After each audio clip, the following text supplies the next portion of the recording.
دوستو، ایک دانا اپنے بیٹوں کو نصیحت کرتا تھا کہ اے میرے جگر کے ٹکڑوں، علم و ہنر حاصل کرو، کیونکہ دنیاوی مال و دولت اعتماد کے قابل نہیں ہے۔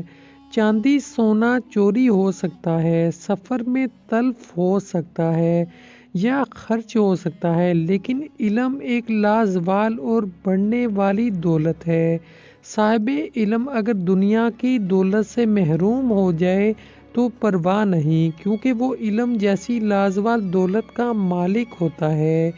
جہاں جاتا ہے عزت پاتا ہے، اس کے برعکس بے علم مفلس بھیک مانگتا ہے اور ذلت اٹھاتا ہے۔ کہتے ہیں ایک دفعہ ملک شام پر کوئی افتاد پڑی، لوگ گھروں سے بھاگ نکلے، اور پھر یوں ہوا کہ علم و ہنر سے بہرہ ور کسان زادے بادشاہ کے وزیر بن گئے اور وزیر کے جاہل لڑکے دیہات میں بھیک مانگنے لگے۔ دوستو، اس سے ہمیں یہ سبق ملتا ہے، جو لوگ علم حاصل کرتے ہیں، جو کوئی ہنر حاصل کرتے ہیں، وہ ہمیشہ کامیاب رہتے ہیں۔ آپ اپنی زندگی میں کوئی نہ کوئی ہنر، کوئی نہ کوئی علم ضرور حاصل کریں۔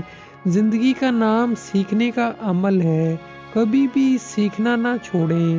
اس میں یہ ہمیں سبق ملتا ہے، جو لوگ کسان کے بیٹے تھے، یعنی کہ جن کے پاس ہنر تھا، جن کے پاس علم تھا، وہ بادشاہ کے وزیر بن گئے، اور جو وزیر تھے انہوں نے اپنے بچوں کو نہیں پڑھایا، علم نہیں دیا، ان کو کوئی ہنر نہیں سکھایا، اور وہ دیہاتوں میں بھیک مانگنے لگے۔